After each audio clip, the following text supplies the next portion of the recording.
దేవుని పరిశుద్ధ నామమునకు స్తోత్రములు కలుగునుగాక. యేసుక్రీస్తు ప్రభువు సిలువలో పలికిన 7 మాటల ధ్యానమును మనం చేర్చున్నాం.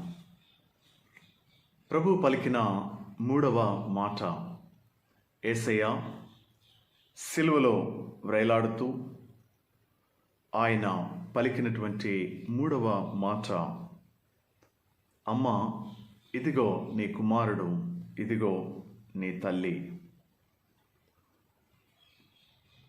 యోహాను సువార్త 19వ అధ్యాయము 25వ వచనం నుండి 27వ వచనం వరకు రాయబడిన దేవుని వాక్యము.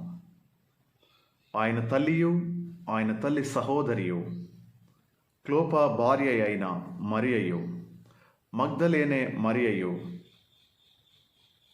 యేసు శిలువ యొద్ద నిలుచుండిరి. యేసు తన తల్లియు తాను ప్రేమించిన శిష్యుడును దగ్గర నిలుచుంట చూచి, అమ్మా, ఇదిగో నీ కుమారుడు అని తన తల్లితో చెప్పెను. తరువాత ఆయన శిష్యుని చూచి, ఇదిగో నీ తల్లి అని చెప్పెను. ఆ గడియ నుండి ఆ శిష్యుడు ఆమెను తన ఇంట చేర్చుకొనెను. ప్రభునందు ప్రియమైన దేవుని ప్రజలారా, యేసుక్రీస్తు ప్రభువు శిలువ శ్రమలను సహిస్తూ భరిస్తూ ఆ శ్రమలలో కూడా తన తల్లిని జ్ఞాపకం చేసుకుంటూ కుటుంబ వ్యవస్థలో ఉన్న అద్భుతమైన దేవుని యొక్క ప్రేమను ఆయన తెలియజేస్తున్నాడు. తల్లిదండ్రులు బిడ్డల మధ్య ఉండవలసిన వెచ్చని దేవుని ప్రేమను ఈ మాట రూఢిపరుస్తుంది. శిలువ శ్రమలలో, వేదనలో యేసు తన తల్లి అయిన మరియ ఎడల కనబరుస్తున్న బాధ్యతను, గృహ నిర్వాహకత్వాన్ని మనం చూస్తున్నాం. ఇదిగో నీ కుమారుడు, ఇదిగో నీ తల్లి అని యేసు తాను బహుగా ప్రేమించిన శిష్యుడికి తన తల్లి యొక్క బాధ్యతను అప్పగిస్తున్నాడు. ప్రియులారా, ఈ మాటను సర్వసాధారణంగా మనము కుటుంబంలో తల్లిదండ్రుల ఎడల బిడ్డలు కలిగి ఉండవలసిన బాధ్యతను గురించి ఆలోచన చేస్తుంటాం. తల్లిదండ్రుల పట్ల బిడ్డలు కనపరచవలసిన బాధ్యతను గురించి ఆలోచన చేస్తుంటాం. యేసు ప్రభు తన మరణ వేదనలో తన తల్లి గురించి ఆలోచన చేయుటకు మరియు తన బాధ్యతను నెరవేర్చడానికి గల కారణాలు ఏమై ఉన్నాయి అని ఆలోచన చేయాలి. మనం తల్లిదండ్రులను చూడవలసిన బాధ్యత పిల్లలదే, సరే, అది మంచిది. వాక్యము సెలవిస్తుంది, తల్లిదండ్రుల్ని నీవు దీర్ఘాయుష్మంతుడు వగినట్లు నీ తల్లిని తండ్రిని సన్మానించమని ధర్మశాస్త్రములో పొందుపరచబడిన మాట. అంత మాత్రమే కాదు, అపోస్తలుడైన పౌలు ఎఫెసీయులకు రాసిన పత్రిక 6వ అధ్యాయములో, పిల్లలారా, ప్రభునందు మీ తల్లిదండ్రులకు విధేయులయుండుడి, ఇది ధర్మమే. నీకు మేలు కలిగినట్లు నీ తండ్రిని తల్లిని సన్మానించుము, అప్పుడు నీవు భూమి మీద దీర్ఘాయుష్మంతుడు వగుదు. ఇది వాగ్దానముతో కూడిన ఆజ్ఞలలో మొదటిది. ఈ మాటలు తల్లిదండ్రుల ఎడల బిడ్డలు కలిగి ఉండవలసినటువంటి బాధ్యతను, గృహ నిర్వాహకత్వాన్ని చూపెడుతున్నాయి. మరియమ్మ సిలువపై వ్రేలాడుతున్న యేసును చూస్తున్నప్పుడు యేసు ప్రభు ద్వారా ఆమె విన్న మాటలు నేటి తల్లిదండ్రులైన వారు మీ బిడ్డల ద్వారా మీ బ్రతుకు కాలంలో మీరు వినాలని అనుకుంటున్నారా? అయితే మనం మరియమ్మ జీవితంలో జరిగిన కొన్ని సంఘటనల్ని జ్ఞాపకం చేసుకోవాలి. ప్రతి తండ్రి తల్లి దేవుడు వారికి ఇచ్చిన గర్భఫలము, ఆ కుటుంబంలో ఉండవలసినటువంటి దేవుని ప్రేమ ఈ మాట ద్వారా మనము ధ్యానం చేయనించున్నాం. మరియమ్మ జీవితంలో జరిగిన కొన్ని సంఘటనలు, ఆ శిలువ శ్రమలో యేసు ప్రభు తన తల్లి బాధ్యతను తాను ప్రేమించిన శిష్యునికి అప్పగించి, తాను ప్రేమించినటువంటి శిష్యునికి తన తల్లిని అప్పగించడం ద్వారా తన బాధ్యతని ఆయన నెరవేరుస్తున్నాడు. నేటి కాలంలో మనం చూస్తూ ఉంటాం, తల్లిదండ్రులు అనేక మంది చెప్పే మాట సాధారణంగా, మా పిల్లలు మా మాట వినడం లేదని. ఈ మాట చాలా సర్వసాధారణం అయిపోయింది. నేటి కాలంలో అనేకమైన వృద్ధాశ్రమాలు వచ్చాయి. కారణం ఏంటి? కుటుంబ వ్యవస్థలో ఉండవలసినటువంటి ఈ దేవుని ప్రేమ ఎక్కడ పోయింది? ఈ ప్రేమ ఎందుకు ప్రజలు అనుభవించలేకపోతున్నారు? ఈ ప్రేమ కరువైపోవడానికి కారణం ఏంటి? మనము ఆలోచన చేయవలసిన వారమైంచినాం. మరియమ్మ జీవితంలో కొన్ని సంఘటనలు మనం జ్ఞాపకం చేసుకోవాలి. యెషయా ప్రవక్త దేవుడు తన ప్రజలను ఉద్దేశించి ఇశ్రాయేలు ప్రజలను రక్షించడానికి ఒక మెస్సియాను ఇస్తానని వాగ్దానం చేశాడు. సమస్త మానవారిని వారి పాపమును రక్షించడానికి ఒక కన్యక గర్భమున పరిశుద్ధాత్మ శక్తి చేత, సర్వోన్నతిని శక్తి, ఒక పరిశుద్ధుడు ఈ లోకములో జన్మించబోతున్నాడనే ప్రవచనము యెషయా ప్రవక్త ప్రవచించాడు. యెషయా గ్రంథము 7వ అధ్యాయము 14వ వచనంలో ఆ మాటను చూస్తాం. ఇమ్మానుయేలును గూర్చిన ప్రవచనాలు తెలిసినదిగా మరియమ్మ ఉన్నది. ముఖ్యంగా ఇమ్మానుయేలును గురించి ప్రవచింపబడిన ప్రవచనము తాను ఎరిగినదిగా కనబడుతుంది. యెషయా గ్రంథము 7వ అధ్యాయం 14వ వచనం. కాబట్టి ప్రభు తానే ఒక సూచన మీకు చూపును, ఆలకించుడి. కన్యక గర్భవతి అయి కుమారుని కని అతనికి ఇమ్మానుయేలని పేరు పెట్టును. ఇమ్మానుయేలను పేరు పెట్టును. మరియా తన బాల్య జీవితం నుండి తాను ఎదుగుతూ ఉన్నప్పుడు ఈ ప్రవచనాలను తెలిసినదిగా కనబడుతుంది. ఇశ్రాయేలు ప్రజలు మెస్సియా కొరకు ఎదురు చూస్తున్నారు. ఇశ్రాయేలు ప్రజలు ఎదురు చూసే మెస్సియా రక్షకుడు ఒక కన్యక గర్భాన జన్మించబోతున్నాడనే సత్యాన్ని తెలుసుకున్నది గనుక ఆ మెస్సియాను తన గర్భములో మోయాలని ఆమె తన జీవితాన్ని రక్షకుని కొరకు సిద్ధపరచుకున్నది. ఈ ప్రవచనము తన జీవితంలో నెరవేరాలని, ఆ కన్యక ఆ మెస్సియాకు జన్మనిచ్చే కన్యకగా తానుండాలని ఆశపడింది. ప్రజలను రక్షించుటకు జన్మించే ఇమ్మానుయేలు దేవుణ్ణి తన గర్భములో మోయడానికి సిద్ధపడింది. అందుకే ఆ పరిశుద్ధుడైన దేవునికి జన్మనివ్వడానికి తన జీవితాన్ని పరిశుద్ధపరచుకుంది. మెస్సియా కొరకు ఎదురు చూసింది. ఎందుకంటే బాల్యం నుండి ప్రవచనాలను ఎరిగినది గనుక. క్రీస్తుకు పూర్వం 750 సంవత్సరాల క్రితము దాదాపుగా యెషయా ప్రవక్త ప్రవచించిన ప్రవచనాలు తన తల్లిదండ్రుల ద్వారా ఎరిగినదై ఆ ప్రవచనాల యొక్క నెరవేర్పు ఆ కాలము సంపూర్ణమైనప్పుడు ఇశ్రాయేలు ప్రజలు ఎదురు చూసే మెస్సియా, లోక పాపం మోసుకొని పోయే దేవుని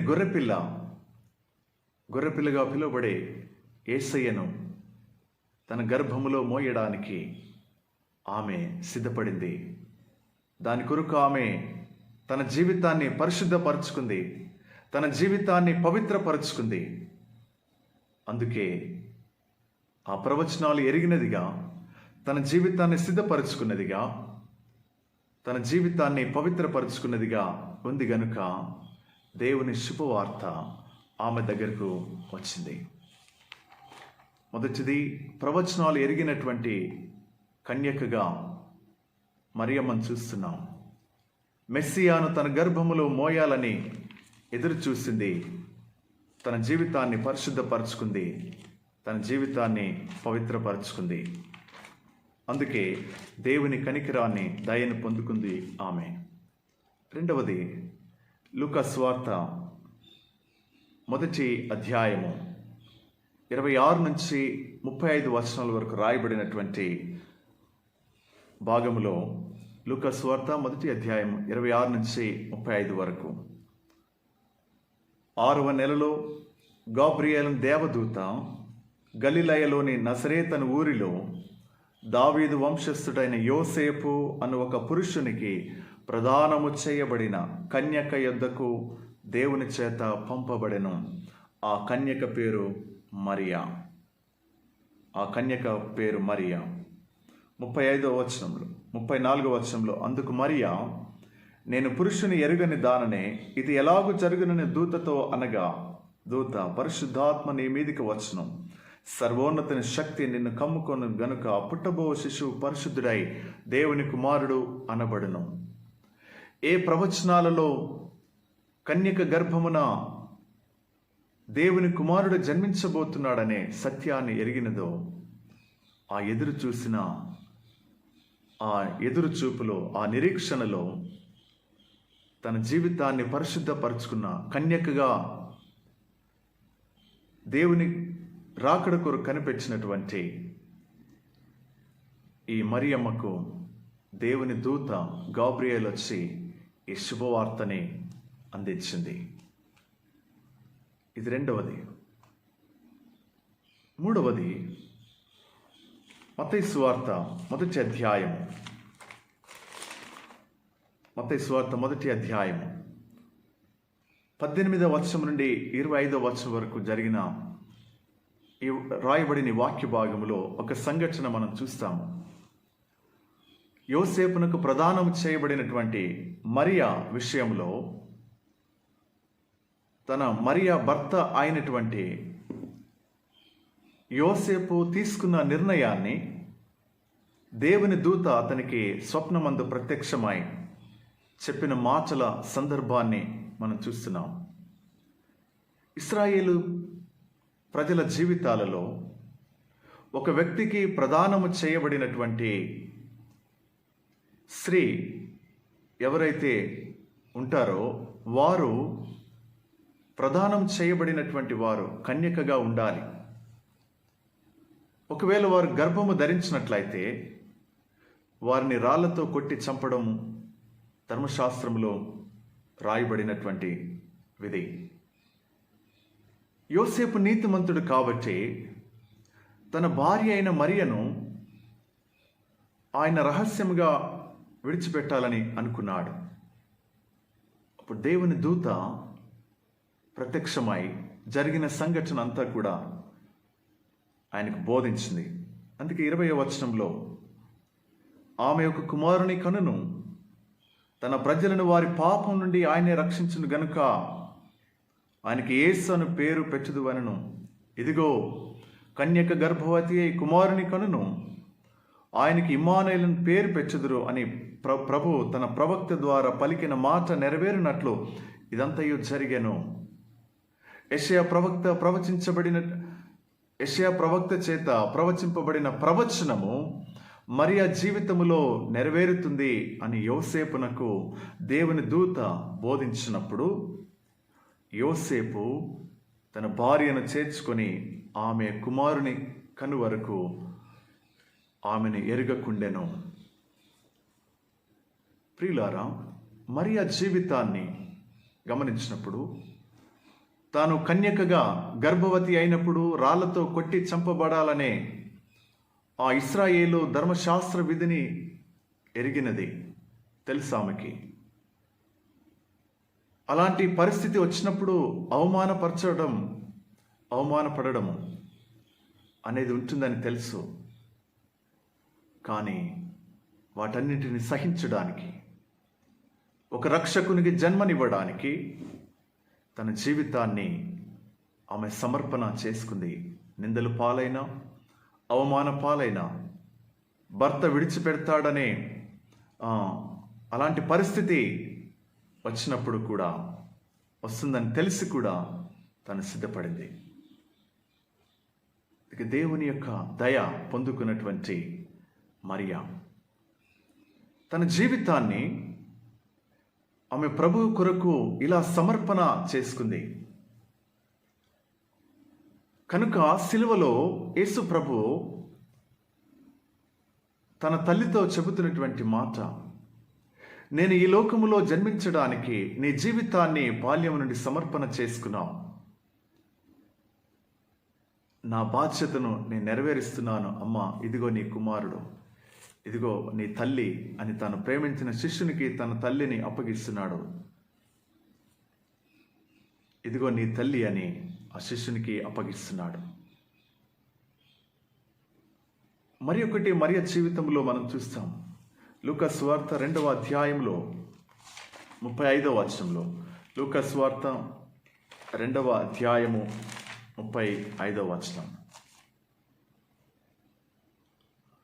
ఆ దేవాలయంలోనికి లూకా సువార్త 2వ అధ్యాయము 35వ వచనంలో యేసుక్రీస్తు ప్రభు జన్మించిన తరువాత ఆ శిశువునకు మరి సున్నతి చేయబడినటువంటి ఆ సమయంలో 8వ దినాన యెరూషలేము దేవాలయంలోనికి వచ్చినప్పుడు అక్కడ సుమయోను అనే ఒక వ్యక్తి ఉన్నాడు. నీతిపరుడు, భక్తిపరుడు, ఇశ్రాయేలు ప్రజల రక్షణ కొరకు ఎదురు చూస్తున్నటువంటి సుమయోను ఆ యోసేపును, ఆయన తల్లి, ఆయన గురించి చెప్పబడిన మాటలు విని ఆశ్చర్యపడ్డారు. 35వ వచనంలో మరియమ్మను గురించి చెప్పబడిన మాట, సుమయోను చెప్పిన మాటలు, మరియు నీ హృదయములోనికి ఒక ఖడ్గము దూసుకొని పోవునని ఆయన తల్లి అయిన మరియతో చెప్పాను. నీ హృదయంలో ఒక ఖడ్గము దూసుకొని పోతుంది. యేసుక్రీస్తు ప్రభు శిలువ మరణమునకు అప్పగించబడతాడు. అప్పుడు నీ హృదయములో ఖడ్గము దూసుకొని, అంటే ఆయనకు సాదృశ్యంగా దాన్ని చెప్తున్నాడు. యేసు ప్రభు యొక్క శిలువ మరణము గురించి సుమయోను యెరూషలేము దేవాలయములో మరియతో చెప్తున్నాడు. ప్రియులారా, వీటన్నిటిని బట్టి మనం గమనించినప్పుడు మరియమ్మ లోకరక్షకుడైన యేసును తన గర్భమున మోయడానికి తన జీవితాన్ని ఎంతగా త్యాగము చేసిందో, తన జీవితాన్ని ఎంత పరిశుద్ధపరుచుకుందో, తన జీవితాన్ని ఎలా పవిత్రపరుచుకుందో, తన జీవితాన్ని ఎలా ప్రభువుకు సమర్పణ చేసుకుందో, ఒక తల్లిగా మరి ఒక తండ్రిగా, నీతిమంతుడిగా యోసేపు ఎలా వారు అక్కడున్నారో మనం చూస్తూ ఉన్నాం. వీటన్నిటిని బట్టి మనం గమనించినప్పుడు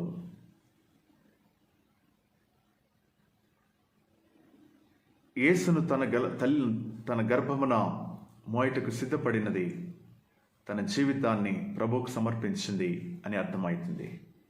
అందుకే యేసు ప్రభు పాపులను రక్షించుటకు తాను లోకమునకు రావడానికి సాధనమైన తన తల్లిని, తన తల్లి యొక్క జీవిత త్యాగమును గుర్తించిన వాడై, తన తల్లి యొక్క బాధ్యతలను, తాను ప్రేమించిన తన ప్రియమైన శిష్యునికి అప్పగిస్తున్నాడు. ప్రియులారా, తల్లిదండ్రులుగా మన బిడ్డలను బాల్యము నుండియే దేవుని వాక్యములో, విశ్వాసములో, క్రీస్తుని గూర్చిన అనుభవ జ్ఞానములో, తల్లిదండ్రులకు పిల్లలకు ఉండవలసినటువంటి ఆ అవినాభావ సంబంధం, దేవుని ప్రేమలో మనం పెంచినప్పుడు ఈ మాటని మనం వింటాం. అప్పుడు వృద్ధ ఆశ్రమాలతో పని ఉండదు. మా పిల్లలు మా మాట వినడం లేదు అనే పని ఉండదు.